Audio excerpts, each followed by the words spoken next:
All right, y'all. Listen here. You already know me. And anytime I come down to have a conversation, it's got to be important. I don't like to just sit down with anybody. And this ain't just no anybody. This man has been the voice of Simba.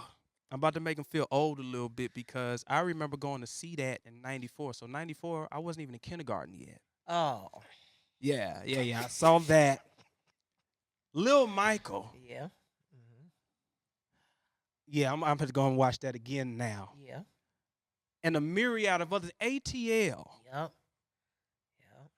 Y'all already know who I'm talking about. Y'all And, give it and, up and, for and the one that brought us together, oh well, Drumline. Drumline. That's a special place in my heart. Y'all Yeah. give it up for Jason Weaver. Y'all give it What's up. up, Thank Curtis? you, How bro. are you, brother? Man, I'm good, man. First off, thank you.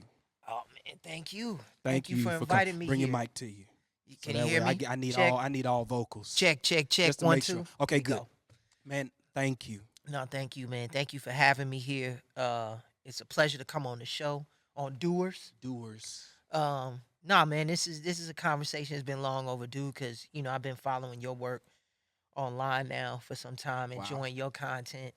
So for us to finally get a chance to, sit face to face and have an actual conversation, man, it's an absolute pleasure. Man, thank you, y'all. He said he been following work for a little while. I've been following this man work since I've been a kid. So, I want to hop straight into it, man. I Sure. want to hop straight into it. And this is a question that I thought of on the way here. This is Okay. my pastoral brain. It's a deep question. Sure. Was there ever a moment in your life where you felt like you being famous took away from your purpose, or do you feel that it was purposeful for you to be famous? Oh man, that's such a great question. Whew. Okay. That's Um. how we start, man. No, I love that because that's real. Let me put it to you this way.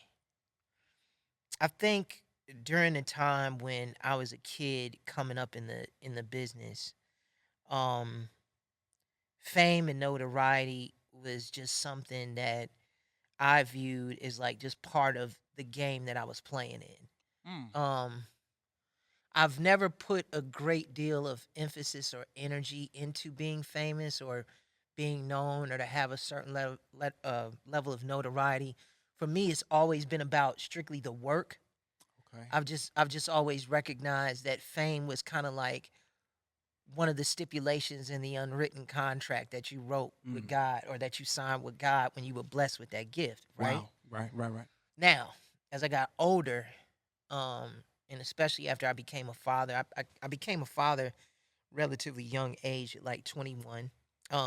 Wanted to become a father, mind you, was not Okay. by accident. Okay. Okay. Um, I wanted to start a family, and the reason why is because I wanted to be able to connect to something more meaningful and deeper than the relationship that I had with like my craft and like Mm. my work. Mm-hmm. Okay.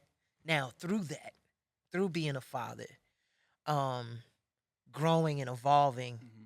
as a man, having to teach another young man how to be a Yeah. man, um, and learning a lot of things along the way over time, that's when I really began to understand the unique voice that God gave me. Wow.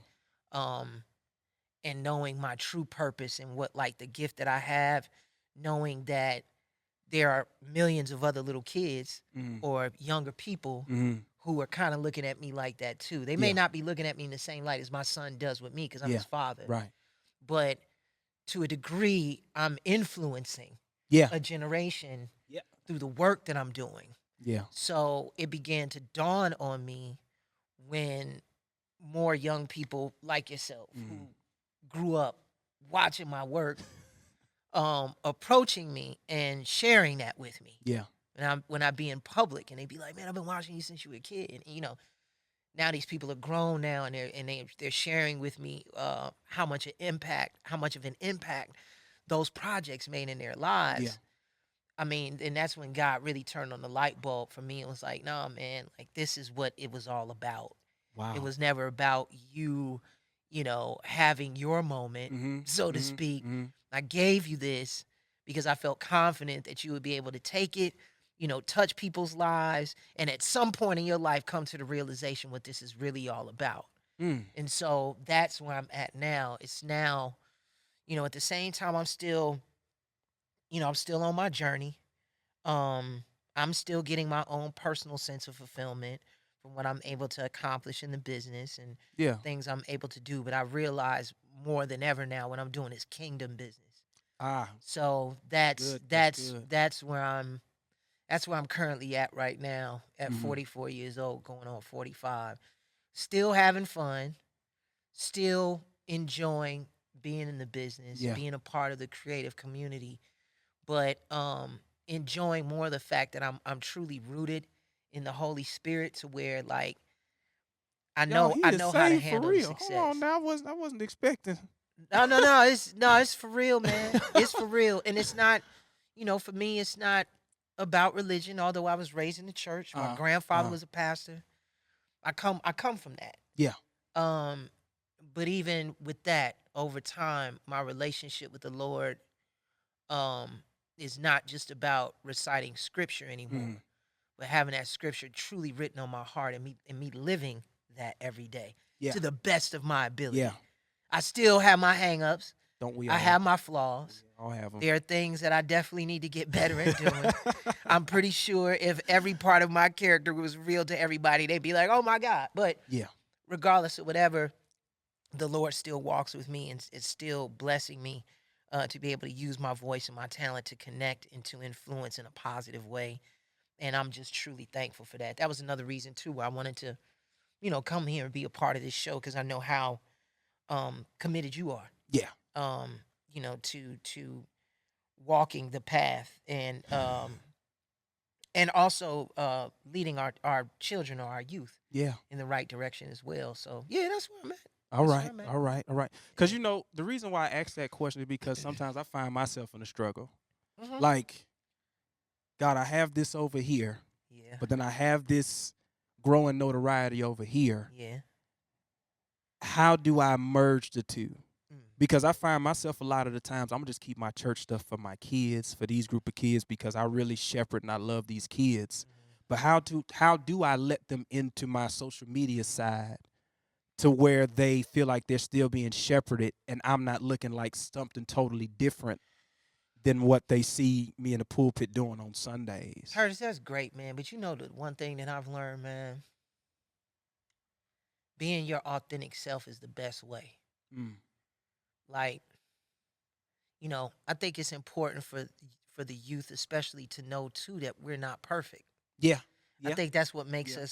makes us more relatable. Cause Yeah. I came up in a time during the church where it was like, everybody was, you can't do this, Yeah. you can't do that. And if somebody, falls short of expectation, it's like now they shunned. And it's like, I don't think I don't think that's what the Lord wants for us or even True. intended for us when us being given those being the gifts and talents that we have. I think the expectation from him is knowing that we're human and that we gonna make mistakes, but being able to learn from those mistakes, Yeah. maybe even in the court of public opinion, and people still being able to see you persevere and rise above through all of Yeah. that. Yeah. That's the inspiration. Yeah. You know what I'm saying? Walking the perfect walk and being perfect all the time, that ain't gonna connect with people because that ain't real life. It's real. You know what I'm That's saying? real. So like if even if you're the youth from your ministry may see you from time to time and they like, oh man, I ain't know Pastor Curtis got down like that. I mean, not as long as Yeah. Yeah. as long Yeah. as it's not crazy Yeah. Yeah. Yeah. Yeah. where it doesn't go so far left of what you represent. I Right. think, you know, um, being transparent and exposing and showing those flaws Mm. makes for a more meaningful and deeper connection. Because these kids nowadays, man, like they got the information at their fingertips in the Yeah. palm of their hands. So we can't shelter them and we can't present some false fake narrative to them Yeah. Yeah. because that's not going to help them Yeah. either. As far Yeah. as them going on their own journey and their own walk in life. So you got to be real, and the message that you impart and that you share with them has to be real, and they have to see you going through the same things that they go through. So no, all of that, be it saying all of that, like man, be yourself, man, because your true authentic self is what brought me here. I Mm. think you a cool dude. I Thank don't. you, brother. It doesn't. Thank you. Nothing about you registers to me as having ulterior motives or being negative or Mhm. trying to mislead people or lead people in the wrong direction. So you just keep being you, man. Yeah, I'm learning that, man, because ironically, upon me getting to Springfield Baptist Church, that's kind of when the social media side went like, Hmm. so it was like, oh no, I don't want Springfield to see what I be doing outside of here. But it crept in. But then I realized that people embraced it. But I still get a little cringy sometimes. Like if somebody in the church be like, "Hey, Pastor, aka Dollar Watts," I'm like, "Hey, Hey, how are you?" I love it though. But they come to the Battle of the Bands. They come to this Yeah. stuff. And Um, that's beautiful stuff, man. What you doing, like, that what you're doing is celebrating the culture. Like yeah. even in the joking side, because I tell you, man, them prison ones, the Robert, Robert. Oh man, that's Robert. Robert. Come on in the kitchen, Robert. Yeah, I man. made something special for you. Yeah, I mean, man. but all of that stuff is so funny, man, and it's so relevant to what we talk about every day Yeah, amongst one another in the yeah. culture. And man, that's what it's all about. Got It's you. about connection, Got you. bro. So speaking of bands, we here already. Yeah. My first question is, Yes. do you know or do you have a grasp of the impact that Drumline, the first one, Lord have Yeah. mercy, the first, No, I feel you. the first one had on band culture? Do you like honestly know? I'll be honest with you. Year after year, as I get older, I began to realize like how much of an impact that film had. And the reason why I say as I get older Hmm. is because again, it's more kids that are coming up to me now who are now young adults Yeah.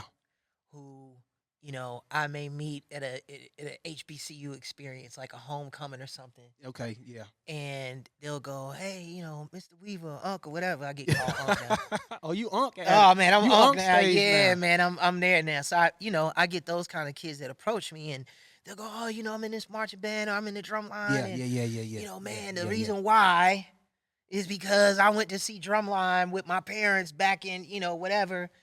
And ever since I saw that film, I knew that's what I wanted to do. I wanted to go to HBCU, and I wanted to play in a band, and I wanted to have that experience. And man, I'll tell you that's such a that really warms my heart Mm. when I get a chance to meet people and connect with people over that film. Me and Orlando Jones, as of recently, because we were in South Carolina State together for this master class that I Mhm, presented. mhm. We'll talk about all Yeah. that later, Yeah. but I invited Orlando to come down That and was dope for him to be come a too. part. That Oh was dope. yeah, That was definitely. dope. No, anytime I call Orlando, he's That's dope. man, he That's he dope. answers the call and he's right there because he's all about the community. He's all Got about you. the youth. You know what I Got you. mean?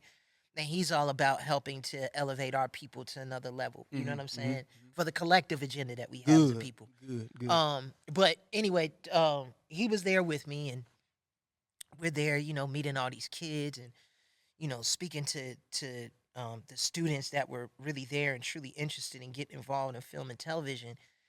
And as these students were sharing with us the impact that that film had in their lives or on their lives, man, we just became overcome with emotion because the funny part about that film, Mhm. Oh, as we about to successful get as some. it turned out to be, Uh.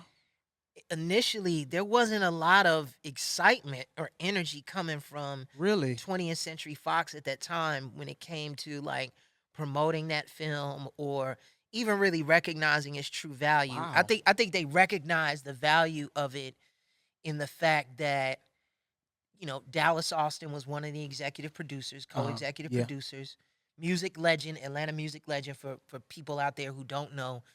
Dallas Austin is produced for Michael TLC. Jackson, Madonna, TLC. I mean, Mhm. he's one of the founding fathers of Atlanta's Right. music scene. Right. But Drumline was loosely based off of his His life life. and Yep. his experience of playing in drumline in Right. high school. Right. So I think the studio initially recognized the value in telling that story. Mhm. And then when they began to get like the talent attachments, like the Orlando Mhm. Joneses who had I think it just come off of Mad TV, and it done like a Ah, couple, okay, okay. successful feature films that he had starred in. And then you Was have was Nick Cannon yet? Nick had just come out of all of that, so this was kind of like Okay, his coming out project, if you will. got you, got you. As like as a number one, as a young Okay, leading that's what I male. was wondering. Yeah, yeah, yeah. So they had him cast, and you had Zoe Saldana. This was like kind of like her first thing. Um, who else? And then you had a great director in Charles Stone. So I think the studio was weighing all of that Hmm. and kind of projecting what they thought the success of the film would be based off of that. But they were pleasantly surprised Oh, when the film just it not only did it have an impact just within our immediate community, yeah, but when it went mainstream and had a global presence. yeah. Because mind you, that again, that was during a time where Hollywood, when if you were black Hmm. and you were pitching a film, Hmm. um, and and trying to attach a primarily like black cast or Hmm. mostly black cast, the opposition or the reply that you would get met with was black people don't play to a global audience. Wow. Like, yeah, those films may do well domestically, But but in the internationally. foreign market, internationally, you all's films don't do well. So why should we invest that much money into films that either primarily or predominantly black cast or like black leading males or females? Why should we Wasn't do it all black except for the one bass drum guy? that? Was it. So we with that film, we were able to dispel, All those that rumors. that misconception, or we were able to dismiss that due to the success of it. And Right. so from that standpoint, I knew that Drumline was an impactful film because I was like, well, man, if that film can play globally, Yeah. then it's touching somebody. Yeah. If Yeah. it's making that much money, then it's touching somebody. So I recognize it from Yeah. that standpoint, from like an industry person Right. standpoint. Got you. But it wasn't until I started getting like into the community, going to HBCUs that it and became a and, thing. and talking to students, and I was like, oh, this is a lot deeper Man, than let me that. tell you something. Let me tell you the impact of this. When Mhm. Drumline came out, I probably was 12 years old. Okay. For one, I'm not trying to make you feel old, No. but there were schools and band directors setting up field trips to go see Drumline. Wow. I went to go see Drumline with my Wow. high school marching band. Wow. I Like, didn't know that. so much so that, and no offense to my older band heads, they gonna get at me for this, but y'all made marching band cool. Oh, that's dope. Before Drumline movie, That's dope. marching band people were seen as the nerds of the crew. But once that movie came out, you had some drumsticks in your hand, you were a god. You were something. Hey, bro, show me. Everybody knew this stuff, whether they were in marching band or not. That's And it real. also caused a lot of people. Y'all caused marching bands to go to the golden era, as I consider it, of mega bands. Oh, that's So, great. like, when Drumline came out, bands started, normal numbers started becoming 300 this and Oh, wow. 350 this. Those Yeah. became normalcies of bands. Oh, wow. Yeah, like before that, a mega band was 220, Okay. 230. Okay. But in our time, A1 Media in the background recording y'all Mullins Productions too. Uh-huh. But we got to see bands that started marching out 300 people. Oh, These that's massive dope. institutions, Yeah. all because everybody started in high school, middle school because of that movie and just took it all away. Oh, that's Now, incredible. I do have another question for you. Sure. This is a funny question, but it's real. Uh, Did they ever reach out to you for Drumline too? No. They didn't reach out to any of us. Um, Did y'all know it was coming? I had heard. All right, how can I word this without? I was under the impression that a sequel wasn't going to happen because our executive producer Dallas, was trying to orchestrate one with Fox, but I think they wanted to do things like their own kind of way. And, Dallas's thing has always been, whether it's been with that or ATL, which was another film that he executive Dallas produced. executive produced ATL too. Yeah, and that was Know was that. loosely based on his life as well. That was Didn't loosely know that. based on him discovering TLC and like hanging with Outkast and Jermaine Dupri and all of them at Jelly Bean Skating Rink Wow. That's what ATL was about. It was about the foundation of Atlanta, how the music industry basically started Wow. in Atlanta. T-Boz was one of the executive producers as well. Wow. And the character Nunu was loosely based off of her. So yeah, I mean that film was about What? Atlanta history and how all of them met and how they all used to skate at Jelly Bean Skating Rink. That's what it was about. Go figure. Because originally ATL was called Jelly Beans, but the owner of Jelly Beans, I think it was the family that owns it. Was it a legal thing? It was a legal thing. I think they wanted, certain amount of money or what have you, and then the okay. studio wasn't trying to have any, so that's how that goes. There was down. a skating rink. I'm from here. There was a skating rink called Jelly Beans. Yes, Really? yes, There was. You remember? You know of a skating rink called Jelly Beans? yeah. Fields. Well, Okay. well, I know for a fact that it was because that's what the story was based off of. This was back in like the old Club 559 days. Like you were too young for that. Okay. I used to go to 559 when I was like 17, 18 years old. It was That's like right. You got me by a decade. yeah. So you had a different yeah. experience. I mean, I used to hang at But- Club Nicky's, all of that. Oh, I was Lord. yeah. I was part of old. I've heard. I've of been here Club since Nicky's. old Atlanta. Oh, I ain't know you been here that long. Yeah, I've been here since well, my mother's from here. My mother's a Grady baby. Okay. My family is from here. My mother's people are from here and from South Carolina. So I've been coming to Atlanta since I was like 5 years old. My grandmother's from here. Wow. God rest her Okay, soul. didn't know that. My grandmother's actually originally from Chipley, Georgia, now called Pine Mountain, which is like down the street. So yeah, I mean, I got family history here, and then when I started coming here as Jelly Beans. a working professional, was back in like '95 when I was signed to Motown Records, and I was coming here working with Hakeem Abdul Samad and his brothers Kyrie and Taj and Bilal, better known as the Boys. The Okay. group The Boys. They had a big mansion out in Fayetteville, Georgia. This was pre-Olympics. This is pre-96. Oh wow. Okay. So I've been here since then. I didn't officially move here until '97. Okay. Okay. You Yeah. dropping a lot on me. Yeah, it's Drop a a lot lot. on me. It's a lot. We gonna cover this. So Okay. Drumline 2 didn't get a call. Didn't get a call You for heard that. rumblings. But Rumblings. Dallas basically was on some. If y'all don't want to do it the way that I see fit, Yeah. that ain't happening. And we were all about that. We were like, okay, well, if Dallas isn't doing it, then, I guess we not going to do it. Okay. So So, it was one of those. so I Yeah. do gotta ask. Yeah. Did you watch Drumline 2? I did. And let me just say, out of respect for the actors Okay. and for the people who I know worked hard on that film, including crew members, and it may have not been the vision that, or it may have not been the outcome that everyone had envisioned as it relates to a sequel for Drumline. Praise God. But Go but ahead. I will say this: I respect any effort that an artist makes to tell a story. Right.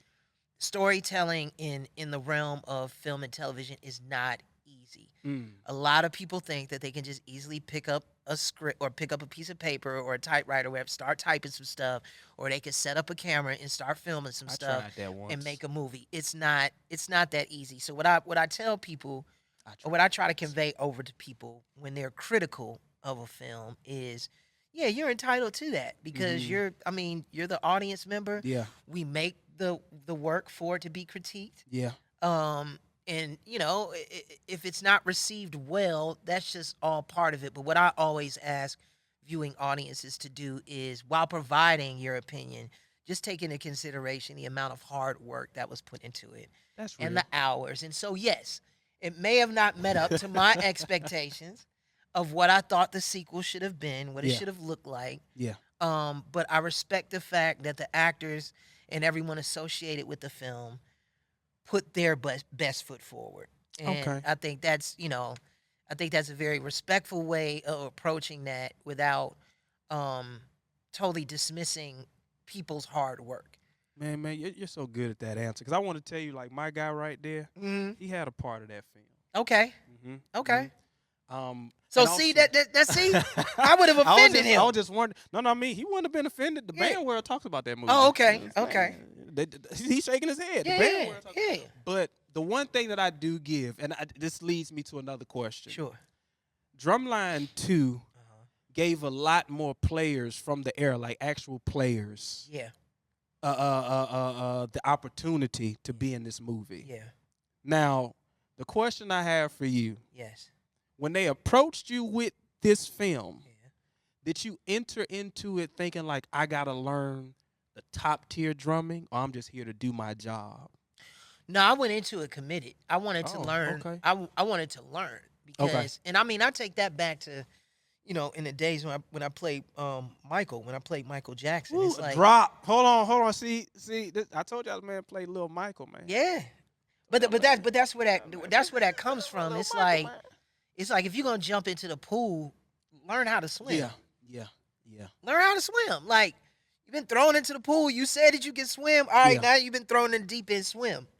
Right. And do it, and like put the time and the work in to and have respect for the story that we telling. I think, for me, I knew that there were kids like yourself, and then there were young adults or students at the time who were going to be looking at that film and picking it apart. Oh yeah. Because that's a part of their lives. That's something that they take very, very seriously. I didn't get how seriously they took it until I started working on the film. Yeah. But that Yeah. just reinforced within me. It was like, no, let's take this seriously. Mm-hmm. Let's do justice to this. Let's put some respect on what these kids represent, what this culture represents, what HBCUs represent, what marching bands within HBCUs represents, Yeah. the tradition, Yeah. the pageantry, the beauty, the camaraderie, That's real. the unity, the solidarity that exists within all of that. Mm-hmm. Let's do true justice to that. Right. Because, nobody prior to Drumline coming out, nobody had ever seen that before. True.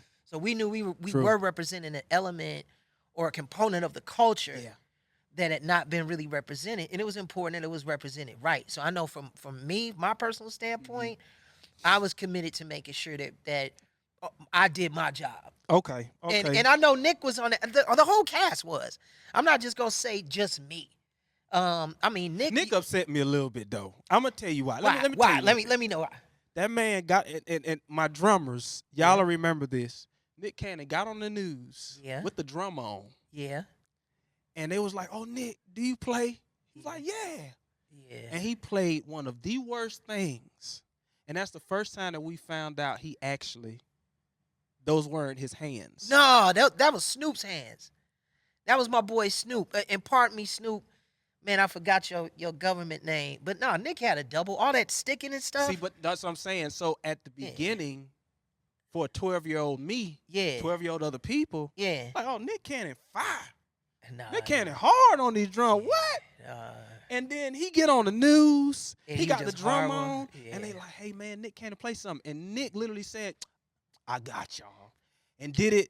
And every drummer at that moment, it was a heartbreaking around the nation. Hold on. For Nick's defense, though, this is what I will say. This is what y'all should know. Nick was committed.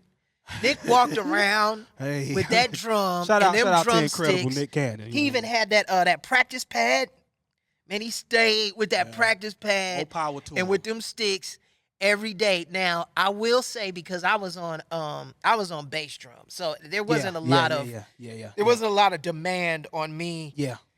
Learning sticking and all that kind of stuff. But he put in a lot of hard work, man. Like, Jason. that was not easy, bruh. Jason. That was not easy. But shout out to Snoop. Shout out to the drummers of Florida A&M. Oh yeah, fam drummers all over that place. Fam, you was there. We had drummers from Morris Brown. I'm trying to think of. Oh, I can't think of Man, his who name. was? Yeah, we had like Chubbs Chubbs. play. Shout out to Because Chubbs with Morris Brown, right? Right. Yep. Chubbs with us. Rouse. Yep. James Rouse. Yep. Who is over ADA now. Okay. And then we has a very great career in photography and cinematography now too. Oh, for real? Oh, congratulations, Chubbs. Yeah, That's what's up, man. He was a great guy to work with. Yeah. Man, all of those people, well, we were all kids then, but don't segue from Nick Cannon being trash on that drum. nah, he was trash. He was trash on it, but we didn't expect him to be that guy. We did. See, man, y'all didn't understand movie magic. No, we didn't. All we knew was that there was a movie created for us. We didn't care about the world. Yeah. It was like, dog, We seeing some of the greatest bands in this thing. Yeah. And then to see that hurt my feelings. No, that, I mean, That hurt my feelings. but seriously though, and then you talking about a kid that was coming from San Diego, California.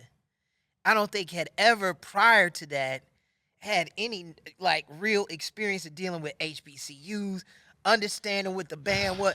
Man, you know, he didn't know, man. But shout out to Nick. Shout out to Nick. I think when it was all cut together in the editing and all of that with Snoop's hands, with his facial expressions, you know, it was believable, Nick. Good job. It was believable. Don't listen to Curtis. Nick. Don't listen to this hater. Jason, how we met is off of the video I created. This is true. Deduction. Deduction. Yes. Obviously, Yes. a drummer's able to look at it and be like, how you go from match to traditional out of nowhere in the same. It's not possible. Yeah. Why the drum tones changing? But that's the marching man side. But for the time, y'all were superheroes. And y'all still are because y'all really did bring a lot of people. Y'all made a lot of people feel special, bro. That's dope. Like, that's why even when I go and give speeches now, a lot of kids aren't aware that only 12% are at their level of being able to comprehend, read music, move, and play. Only 12% of this nation. So while 50% may have an instrument in their home, may tickle a little bit, only 12% are proficient enough in the arts to do what they do. Wow. So when I tell y'all made the world feel it, but this 12% of people, dog, y'all influenced the 12%. Oh, that's that's what I got to tell you. That's why, like, to do this is dope for me because, dog, I remember. Like, I remember waiting out in the movie theater to go up in there and watch the movie. Wow. We had to fundraise to go do it. I'll never forget. So, wow. Yeah. So we had a fundraiser. We had a car wash. We was going on some trips too.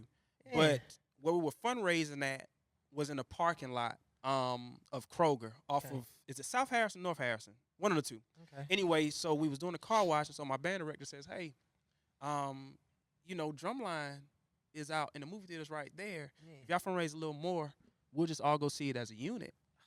So we went up in there, and then it was just a whole bunch of band kids together. I don't think it was any real, like, civilians in there. I think everybody had on marching band warm-ups. Wow. Crazy. And the thing about it, you go into the mall, people got their drumsticks with them, dog. Like, we was challenging, waiting for the movie to start. None, man. We didn't see none of that, bro. That's what I'm saying. Like, that's the part that I was just telling them off camera. Like, I don't think they understand. Like, y'all made us carrying drumsticks around like a badge of honor. Before that, we carried them around. But after that, it was like, yeah, I play drums, bro. Oh, man, that's incredible, Let me show you what man. they did in Drumline. I could do it. Yeah, bro. Because, like, in the South, the band, that's a part of the culture. I mean, I've been going to the Bayou Classic for years. So, like, for me, you going this year? Am I going this year? Nah, man. I'm hosting this year. You hosting this year? Me and Big Tigger. I may come and see, because, you know, around that time, around Thanksgiving, I like to just sit in the house. Yeah. And I'm doing Florida Classic, too. I saw you doing Florida Classic. Florida Classic. I'm really excited about that. That's next weekend. That's next weekend. Dang, man. I'm going to try to make it for one of them. If you let me know. Yeah, I'll let you know. Work that out. I may have to do that by you, though, man. By you, that can definitely happen. You just let me know. Okay. And all the passes will be where they need to be. Because I love the Bayou Classic, and I haven't been in years. I love the Bayou Classic. And this is the 50th year, so this one is gonna be. That's gonna be huge. Magnanimous. Yeah. Ooh, I use one of my words from class. Shout out to me getting my master's. That's a new one, magnanimous. Magnanimous. I love that. We was digging into that word, but yeah. So, yeah, y'all really don't understand what it was. That's incredible. Was there any tension between the actors and the drummers? None at all. None. Okay. As a matter of fact, man, and I really give it up to, you know, all of those players that came from Morris Brown, FAMU, Clark Atlanta. Oh yeah, Clark. Southwest DeKalb High School. Oh yeah. They got a lot of favoritism back then. Yeah. That's Georgia stuff. All of them, when they saw where we could look more authentic, more real, they would just pull us to the side. Be like, nah, man, we do it like this. Like, so if you do it like this, or man, say this like this. Okay. And it'd be like, oh, okay. No, it was one of those things. I think we all understood at that time how important it was what we were representing. Uh, We just didn't have an idea as to how big of an impact it was gonna have. but I think that's also a blessing too. Hmm. To do something and not know the impact. I tell people all the time, I think God hides on purpose Hmm. because if a lot of us knew the magnitude of what we was to people or whatever we did, it Hmm. may go to our head. It just might. So I Yeah. feel like I tell people all the time, like when people even ask me, "Hey man, you doing all of this? What do you think?" And I'm like, "Man, I'm just doing. Yeah. Yeah. Yeah. Like I'm just Yeah. I'm just doing what God called me to do because Right. I know me personally. If I was to understand what my brand was, the way people tell me, I still don't be believing it. Yeah. The way people tell me, I'd mess it up, bro.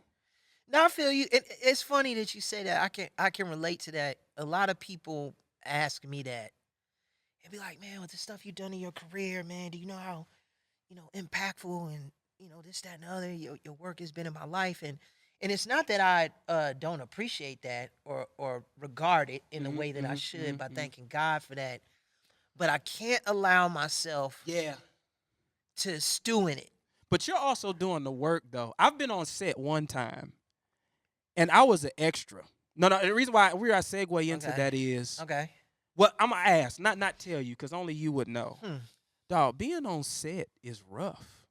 I was an extra on the Quad. It's a show that Okay. was short lived. Yeah, on BT. Yeah. Yeah. So I was one of the drummers there. Okay. And we had to keep shooting the same scene. And do you think that attributes to you being able to move away from it so quickly? Or do you move away from it quickly because of how much work goes into these Oh things? yeah.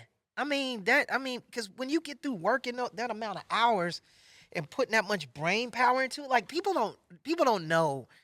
They think actors and what we do on set Yeah. is like make believe and playtime, but Yeah. it's really not, man. It can be very mentally challenging, mentally taxing. It can be physically challenging, depending upon what kind of role that you play. You throw a lot of energy into that, I would figure. and so for me being on set, it's just man, it's just a different experience. Like what you said, like just being an extra and going through those scenes over and over and over again.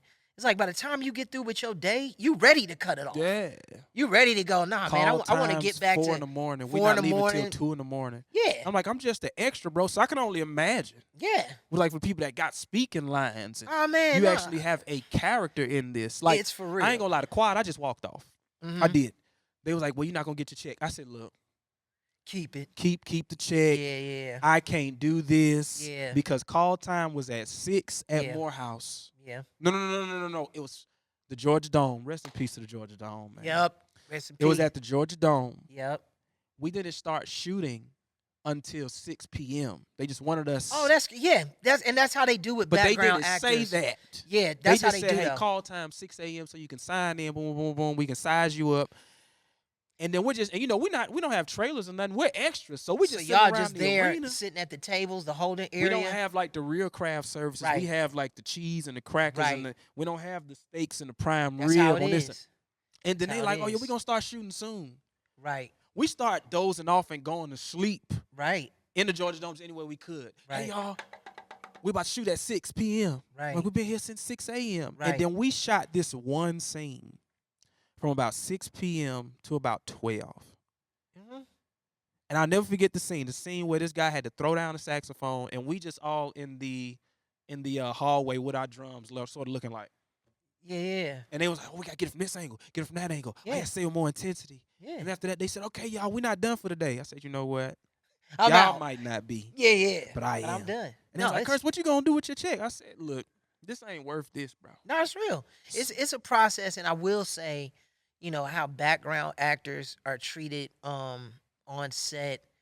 I have a problem with that because Wow. I don't believe, and this goes back to, and I don't want to go down a rabbit hole Okay. with this, Gotcha. but I'll say that's why labor unions are so important.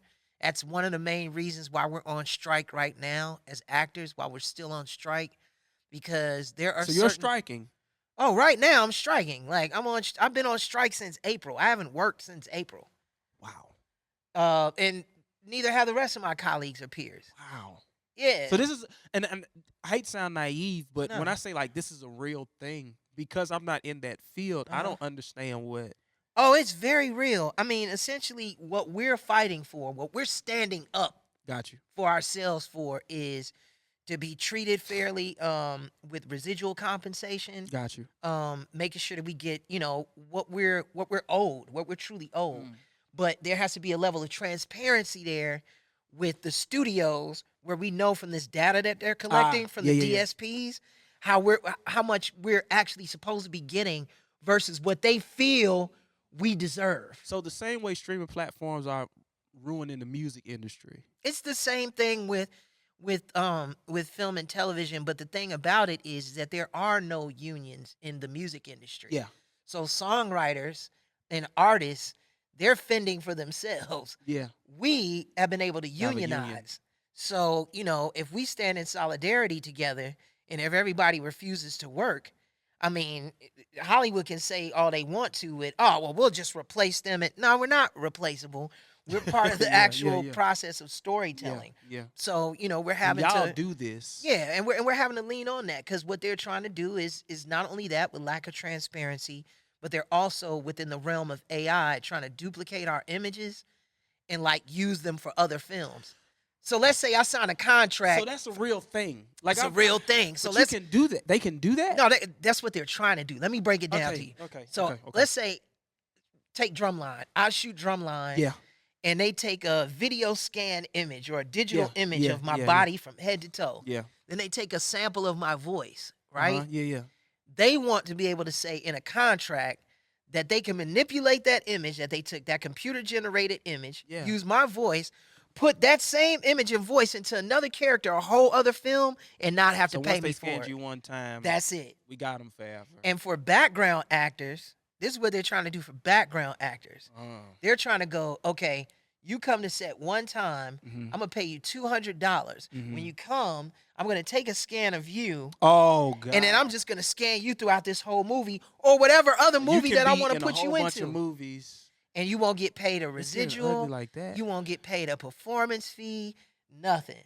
So, saying all that to say this, I've always been against background actors or just talent in general when on set being treated a certain kind of way. Mm. We are an important part of the storytelling process. Right. And more importantly than that, we're human beings. Yeah. So, like, don't just have people have lives. Don't have people just sitting waiting in a holding area with, like you said, with just some cheese and some crackers and some Gatorade. Stomachs And you got them growling, there from 6 a.m. feet hurt. to 12 a.m. the next morning. That's not fair. But if you're not in a union, you aren't given those protections where, like, with me as SAG, So I as should a have been in SAG the union. actor, Should I have been in the union for I that? think, well, how you become eligible to become a member Uh-huh. of the union is a certain amount of hours that you rack up on set Oh, I ain't with got either them. like doing, a speaking part. Like if you have a one liner, like you do a few of those. Man, why don't and- my skits count? I put out good mini movies that go viral. Well, see, we Can can skits count? get into that too, because that's where the future is going. That honestly, what you doing is the way I'm to making do it whole now. little mini That's the green wave of the screen, future. You know, Individual saying. subscription-based content by independent content creators. That's where it's going now. It's not the old school game that I come from. Because even what we're negotiating right now at this SAG contract and all of that with the AMPTP, Yeah. that's an old school game that we're playing. What you guys are doing, the reason why I respect your movement and what 85 South and so many of like the independent content creators are doing, Yeah. y'all are blazing y'all's own trail, it's your own rules. You're playing to your audience. Yeah. That audience is you having that Engaging. direct interaction, and Yeah. that's it. And so you don't have to deal with the studios like that if you don't want to, because you have the network right here in the palm of your hand. Yeah. You dig what I'm saying? So it's a different story now, but yet and still, old school players like myself are still having to kind of deal with Hollywood in that sense, because Wow. that's the system that we come from. Yeah. Although many of us, including myself, are pivoting right now, Yeah. going more in the direction of what you're doing. We're creating our own content. We're appealing to our own particular audience, whether it's through Instagram, Yeah. TikTok, fan base. Fan base. I've heard of that's fan the base new before. that's the new wave. So now. is it a possibility that we would see a Jason Weaver produced film?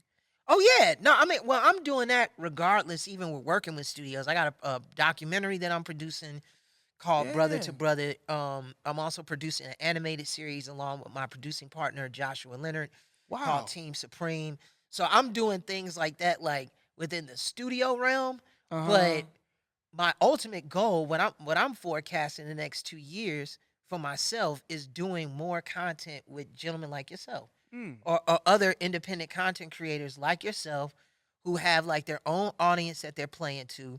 They're shooting the content in a way that, as far as the quality of it, Mm-hmm. um, I don't mind lending my name or my talent We to could it. use some work though. No, no, no.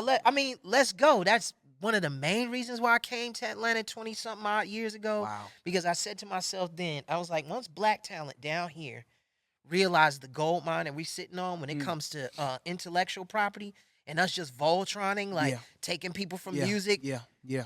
putting them with what Yeah. we doing in film. Once we figure that out Yeah. and figure we can do it on our own. Now, this was before the iTunes and before Yeah. the Yeah. phones and all of Yeah. that. Yeah. But Y'all now was that we got already. that, there's no excuse. Well, Jason, let me plug something to you. I'm in the process of shooting a documentary myself. Okay. Talking about band culture. Dope. And we've been talking about doing it independently. All right. I would love some guidance. Done deal. We figure out some where we can really talk about it. Done Me, deal. me and these guys and that lady over there, we trying to figure out because with the following that I have, I know at least that crowd Yeah. will support. I can help. I can definitely help. All right, it's documented. No, that's no, it's documented. Listen, that's All what right. I came down here for. To me, that's what Atlanta is all about. To me, that's the future. Mm. Um, I'm really committed to that, to working with my people. I mean, even you showing up today shows that. Because I just want to say something, man. Yeah. This man pulled up on me, and he really pulled up. The reason why I say that is because, man, you're not the first celebrity that I met, Uh-huh. but you're the first celebrity that actually came through. But that's dope. Because it's so many celebrities, bro. Every time I go viral, Yeah. it's a few DMs and all that stuff. And it's Yeah. like, okay, cool. Yeah. But once they kind of figure out that I'm not, I'm going to say it, the dummy, Yeah. then Yeah. Yeah. But see, to me, that's when people have ulterior motives. Like, I think the thing that I recognize in you off top and that I respect it, and the reason why I'm here today is because you at my church, bro. yeah. Like, And you're not a fool. You're not an idiot. I mean, I'm sitting, even now, when I was introduced to this church and what you're doing and the impact that you have in the youth's lives and in the community, thank the you, people man. in the Yeah. community, you know, to me that's what it's all about. And if, getting support from your peers um helps to build even more confidence in you or puts more of a battery in your back to go even harder with what you're doing, that's what it's about. Right. Because at one point in time, you've done that for me not knowing it. But Mm. when you and Wow. when you and your Wow. high school friends went to Drumline, to the Yeah, theater, yeah, yeah, to yeah, see yeah. Drumline, Yeah. that's what you were doing for me. So Wow. this is just Wow. full circle. And paying it. I don't want to even say paying it forward. This is just what we supposed to be doing for one another. Got you. This is how it's supposed to go.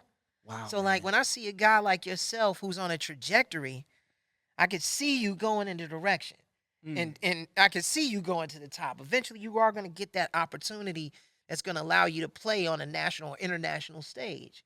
But until that time comes, it's up to, the guys that came before you, the people that come before you to help you, Wow, man. to help raise visibility or help provide guidance or, insight or whatever. Like, that's what we supposed to do. Because Wow. I know I can't do this forever. Mhm. And there has to be a new generation of performers and creators that come out that I want to see even surpass what we've done, to take the mantle, if you will, or the baton, and go even further. So like if we don't show up for one another, Yeah, that's real. you know what I'm And saying? you know what's crazy is when you speak of that, there's a lot more people who haven't accomplished nearly what you have and aren't willing to support. But that's on them. And Like- maybe that's why they haven't gotten as far yet. Like that's You know why what if I'm you saying? notice, it's not that I don't want to collab with people. Yeah. People don't want to collab with me. Yeah, and then a lot of times too, man, people will have good intentions and they'll want to do something, but then They don't know how to prioritize. A Mm. lot of the times, people, it may seem like a person or, you know, these people, whatever, may have their stuff together. But a lot of times, man, people are just out there kind of just throwing whatever at the wall, seeing what Mm. sticks. So don't take it personal in that sense It's of like, hard. yeah, I know. It's But hard, but bro. but there are so many people in the industry that are like that who are literally just flailing. Ah, Everybody's okay. trying to figure it out. Okay. So at a time when they say, "Oh man, I'm going to show up for you on this day," Yeah. there may be something that happens the day before where they prioritize at that time and go, "No, I need to go over here and do this Yeah, because yeah. it Okay. may help me to Okay. get further." So Give people grace. yeah, just Same give grace people you grace. want. And it goes a long way, not only in this industry but in life. Like, and don't put high expectations on people. That's the one thing that I had to learn as well. It's like, yeah, we hope and we want somebody to come through, for people to come through in this Mm. way, but let's manage our expectations from a realistic point of view and go, but what if it doesn't Yeah. happen that And I way? I think that's why I am where I am now. Because at one point I was a waiter. Like I Okay. was one of those people where, oh, I met so and so. He said he gonna do blah blah blah. Right. Crickets. Right. Oh, such and such said he gonna do blah blah blah. Crickets. Cricket. Like people have sat on the phone with my mom. To my Yeah. mom, hey man, your son is a star. I'm gonna make him a star. Yeah. Yeah. Crickets. Yeah. And then when they see me in the street, man, what's up, Kurt? And it's like, bro, you was on the phone with my mom, Yeah. promising her. Yeah. My Yeah. mom thinking that we out of here. Yeah. You know what I'm saying? Been there, done that. Because I've been signed as an R&B artist before all of this. Okay. So I don't know if you saw the post where I went on tour with Big Boy. I did see that. I did see that. What, I you were was- signed to Aquemini or something? Or No. It was Def Jam. Oh, you were signed to Def Jam. Wow. But we're gonna pray about that. But I've been down that road. I understand. but nonetheless, I used to be mad at people like him too. Okay. Until I realized, like, man, the reason why I'm able to manipulate the stage the way I can now, no matter where I'm at, is because I watch Big Boy every night. But for a long time, I was mad at Big Boy, and he didn't even know it. I don't even think he cared. Mm-hmm. But I say all that to say, it seems like you can find the silver lining in anything. You have to. You have to. Otherwise, man, you drive yourself crazy. I mean, in this business, and I was just telling that to my class that I taught at South Carolina State. I was like, the one thing that y'all gotta understand is that you're gonna be met with more rejection than acceptance. You're gonna be told no way more than you told yes. Mm. But in order to keep going in this business, you have to be able to like still look for that light at the end of the tunnel, Gotcha. even when it's just completely dark around. When it's just darkness Yeah. around you, you have to believe. Yeah. You have to believe that there's light at the end of the tunnel, that you are walking in your purpose, that it is going to work out. That's whatever's meant for you is going to It's happen. gonna happen. That's good. I And tell and people that and all that's the and time, then man. that way, it keeps you from looking at people. It keeps you from comparing yourself to people and their journey in comparison to yours, and it keeps you from shifting blame to others, Yeah. to where well, this didn't happen because it is no, just not your time yet. Yeah. It's not set up for you yet to do that. If you keep on the path, you will eventually get there. And the one thing that I tell people is like, go through the process, go through the journey, roll off the punches, take the blows, because those lessons that you learn, by the time you get there, Mm. you're going to need that knowledge. You're going to need that wisdom to keep you in the room. Wow. It's the stuff that you learned along the way that fortifies you and prepares you for the BS that's coming when you really get there. So there's BS coming. Man, absolutely. Absolutely. I mean, hence the quote, more money, more problems. I mean, So that's a real thing. oh man, it's such a real thing. It's such a real thing. So I don't want to hold you too much long because I know Sure. you got other stuff to handle. Mhm. But I've got a few more questions. Sure. For one, I do gotta ask, Mm. how was it playing Lil Michael? Amazing. One of the greatest Did blessings. he come on set? Was he there? He came briefly, and I met him briefly, but it wasn't like he and I had a relationship. So Okay, to so there speak. wasn't no like, hey, I used to do this, I used to do that. Nah. I met him briefly on set, and that was because we were in the middle of a lunch break. He Uh-huh. just so happened to be in Los Angeles at that time, because the whole time we were shooting the miniseries, he was in Europe during the Dangerous tour. So the interaction that we had was minimal. But let me say this about Michael, and I think it's important for people to know. I've never really tripped on uh meeting celebrities or This is my having like a ex, bro. personal relationship. No, I get it. I just wanted his respect. Well, yeah, you are playing him. And for me to know that he personally chose me to play him, Hold on, that's hold on, all I hold on. needed. I didn't know that. Yeah. I didn't know that. No, all the Michaels that played Michael in that miniseries, he had to personally choose. Dude. So okay. Yeah. Okay. So that was it for me. Okay. As long as I knew that he recognized my talent and respected it and felt at that time that I could measure up and play at his level or where he was at that Yeah. time, that was all I How needed. old was you? I was 12. It was 12. And what age were you playing him? Was it 12? 12, Was 12 13, up to 15. How long was that recording process? Did you have and I'm asking because did y'all have to go into the studio and record stuff too, or was Yeah. everything? So you Yeah. actually recorded overdubs and stuff like that. Yeah, okay, so it was a 6-month shoot. It was 3 months in Pittsburgh that took the place for Gary, Indiana, 6 months. and it was 3 months in Los Angeles. I did sing the pre-Motown material, so all the stuff that people heard, like that we performed at the Apollo, the Regal Theater, Yeah. the Going to Kansas City, the Motown audition. The only Motown song that I actually sang was was it Who's Loving You? No, I sang Who's Loving You live on set that day, which is what helped me get the Lion King.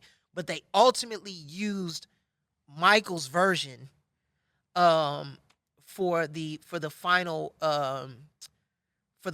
edit of the film because Joe Bett Music Publishing, which is Berry Gordy's music publishing company, is the Motown music publishing company. That was a contractual stipulation. If they were going to use Motown records, they had to use the original recordings. Bruh. So that was like a business thing. But no, the pre-Motown stuff, all of that I sang. Shout out to my good friend Anthony Harrell, who was originally my who was supposed to be my singing double before they found out that I actually could sing. But Anthony is actually a really good friend of mine. We've known each other for years. So they didn't know you could sing it first?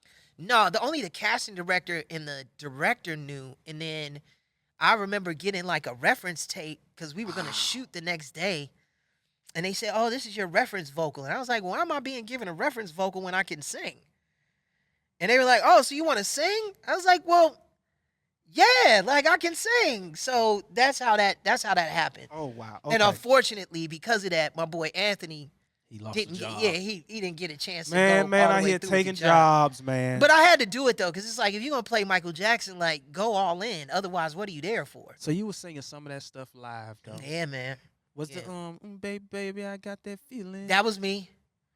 Yep. Okay, mind blown. Yeah, man. Let's cover Lion King. Sure.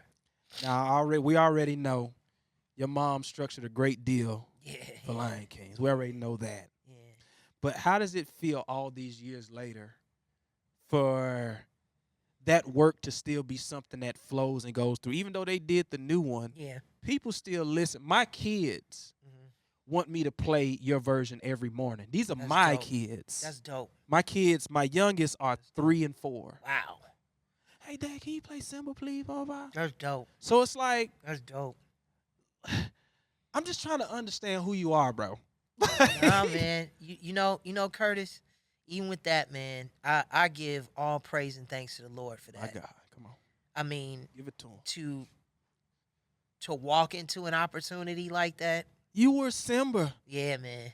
And to Were you the singing voice? I was the singing voice. I wasn't the speaking voice. Why didn't they do the speaking voice? I am curious. They actually offered me that job after I sang I Just Can't Wait to Be King, and they right there in the studio, Bruh, they I had booked just me for the can't job. wait to be king. And they were like, "Oh, Jason, you were great. I'll never forget. They were like, we're gonna keep this.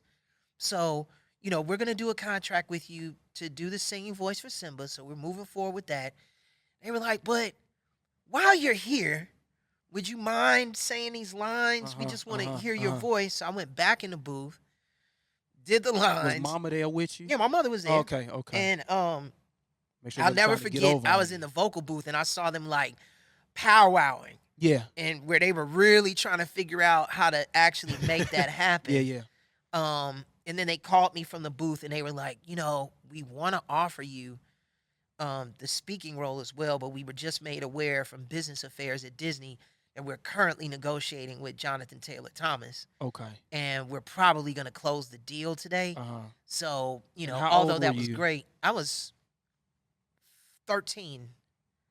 Yeah, I was 13. I was Dude. 13. Okay. Okay. Yeah. Okay. Okay. Yeah. Because that was right after the Jacksons. So, like, I did the Jacksons, and I think I did The Lion King maybe 3 or 4 days after my birthday on the 18th of July. Right. And it's Yeah. another thing, and forgive me for not knowing. What was the show you had with you played the older brother, right? Smart guy? Smart guy. Yeah. My forgiveness for not knowing it. No, Man, it's cool. I used to, boy. Tell me. Yeah. Listen. Yeah. I used to watch that show. Okay. Come home from school. Yeah. Smart guy was on. Yeah. That was my deal.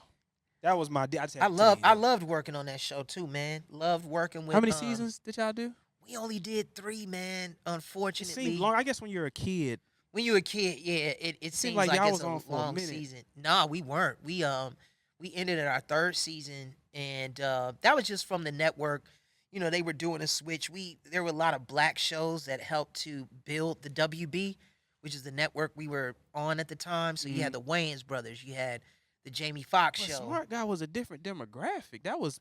We were still playing to the black audience. It just so happened that with kids, that was the surprise thing about Smart Guy.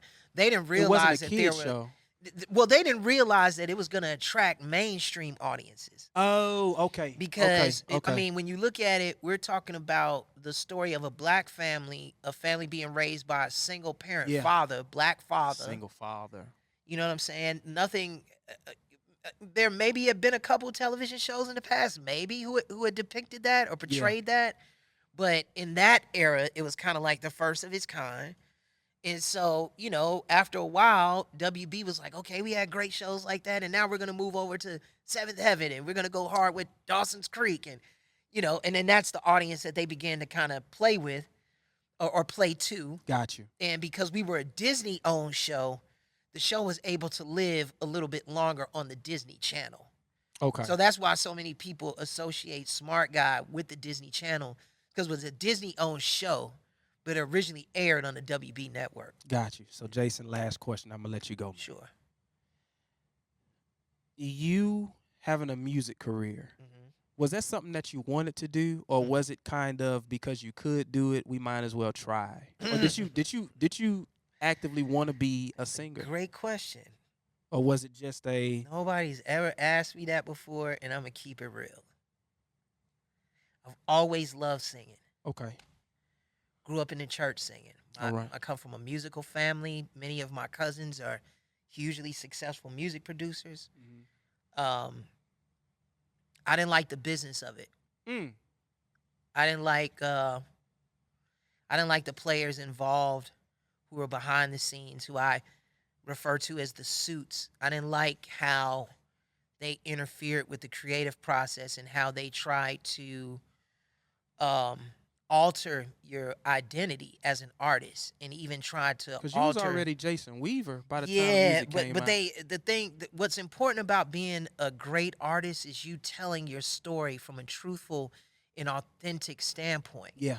That's what makes a great artist. But Yeah. when somebody writes the story for you, or attempts to write the story for you, or dictates to you what you should say, Right. how you should say it, or how you should sing it, and how you should feel, that's not being a true artist. That's letting somebody use you as a puppet. And a lot of the times, my experience in black music in particular, it was a lot of that. And Wow. and I resented it, and it took the fun out of it. And so I said at that time, and this is no disrespect. Let me really clarify that too. This is no disrespect to Motown Records, no disrespect to the late great Gerald Busby or the late great Andre Harrell or any of the people that I've worked with in these record companies, specifically in black music. No offense when saying that. What I'm just simply trying to say is that, there was a time when artists couldn't be themselves and everything was Mm-hmm. dictated to you. And then at the end of the day, then you're the one out there working the record, touring, you're doing the meet and greets, you're doing the radio spots, but you ain't making the lion's share of the money. Yes. So I was like, okay, well, I'm just gonna go back over to TV and get this bread and be comfortable and not have to deal with that crap Yeah. and keep it moving. And I said to myself then, I said, when the music industry gets to a point where the artist can have direct interaction Yeah. with their audience and Which where is we can have that one-on-one cutting out the middleman, whenever that day happens, then I'll jump back into Yeah, music. yeah, And yeah. so that's where I'm at with it now. Because now that I know I don't have to deal with you in order to reach my audience, I can just go. I can just go. Yeah. And I'd rather do that as an independent artist. I don't, you know, in a perfect world, yeah, selling 1 million copies of a record independently is great. It'll bring in a lot of money, what have you.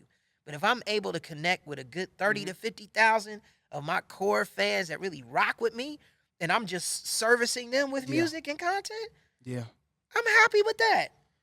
And at least I know, like, their money that they're spending to support me is going to It's me. going to you. Yeah. It's reciprocal. I'm giving my energy, And it's going creative back energy. It's going back into what I'm them. It's supplying. inspiring them. Cool. And he or she ain't in the way Yeah. and getting in that. Yeah. Cool. And that's where I'm at with it right now. But no, I've always loved music. I just never loved the music business, and I hated the way, and still hate the way black artists are taking advantage of in the music business. So did you ever drop It's an album? horrible. Did you ever drop an Yeah, album? I dropped the album on Motown Records. It was called Love Ambition. Because I just remember the choruses. Yeah. No, I had a single out called Love Ambition. I had 2 singles out. One was called Love Ambition. One was called I Can't Stand the Pain. Both produced by my good friend Keith Crouch. Okay. It didn't reach huge commercial success, but it's like a big steppers classic in my hometown of Chicago. Okay. So that's okay. dope. What I learned in the music industry was about the business. What I learned was about marketing. What I learned was about image. I learned all of that kind of stuff from like Andre Harrell, God rest his soul, God that rest whole his soul, Uptown man. crew. I learned a Yeah. lot from them. Yeah. I learned a lot from them, and that even transcended past the music industry. What I really learned from Andre Harrell and Chuck Bone and all of those guys that came from that Uptown system that came to Motown was the connection to the culture, to the people. Got you. Because that's what it was all about for Yeah. them. It was like, yo, we don't necessarily have to have a hit record, but you got to be hot in the street. Like the street Yeah, got to yeah, respect yeah, you. yeah, yeah. The street got to be checking Yeah. for you. And so they were the ones that really helped me to understand the importance of that, of being tapped in culturally. Got you. But as far as like the business of itself, something I you just just did couldn't. not like it, and I didn't like the way And the money black ain't make music. that much sense. The money, yeah, the math wasn't mathing. You was already doing movies. Yeah, the math wasn't mathing, and it still ain't. You ask a lot of my friends now who are in the music industry, Yeah. and they get in these residual checks, and not to get into their business, Yeah. but the numbers that they are sharing with me, I'm like, how is that? And you got over this many Yeah. streams, like where? Some people Make it streams make are hitting sense. $1 billion now. Yeah, man. $1 billion. But until they unionize, and especially black Can artists, they ever unionize? they got to get together. They got to organize. There has to be a willingness to come together, Got you. and there has to be a committee to oversee all of that everyone trusts to look out for the collective best interest. But we have to make that decision. Got you. And I talk to music cats down here about that all the time. I'll be like, man, y'all better unionize. Otherwise, the Spotify's. I think they take it as a joke. They don't do. think it could happen. And for them, and I hate to sound like this, but for a lot of those guys, man, as long as they can go into a dealership and buy they new whatever they want, or as long as they can go I and want a Hellcat, by the way. But yeah, there's nothing wrong with that. But no, you gotta know the business, because this is a generational wealth kind of thing. Like Yeah. this is legacy. yeah. So it's not just about you getting your car, you getting your chain, and you getting your house, and Yeah, then that's it, and yeah. everybody's happy. Yeah. Because that executive that's sitting at the top, trust me when I tell you, They counting the money that everything. he's made off of you, his grandchildren gonna benefit from Yeah. that. They gonna go to Yale Yeah. with that money that they made off of you. But what you get, what your That money grandchildren only get, lasts for your lifespan, if that, right? a little bit of time. So Right. Man, Jason, man. Sorry, I talked your ear off. No, Man. no, man. I appreciate Yeah, but I gotta you. go to the gym too. Damn, Yeah, it's time. like I said, I appreciate you, man, and everything that you've done for this culture, for our people. Thank you, bro. And I thank you for pulling up on me, man, at the church. Oh, absolutely. And People I'll come afraid here to for a service. I'll come here to too to the church. visit for a service, man, because I didn't know y'all were out here. But Yeah, nah, man, Curtis, man, keep doing what you're doing. You know, not only with the content that you're producing, that you're putting out there, but even the work that you're doing with the youth, thank you, the man. work that you're doing in the community Thank with you. our people. Thank you. It is important. Thank you. And all of us need to be committed to that. Those who are viewed as like the leaders now, you know, we all need to be committed to that and collectively working together to continue to push our agenda forward as a people. So Thank you. always know that I'm here to support you. And there are other friends and colleagues of mine that I know can come through here and continue to help raise visibility Thank for you. what you're doing. You know you got that support all day, man. The D-Dub Arts Foundation has officially been incorporated as of today. Dope. Congratulations. So we got that underway. Some big things are coming.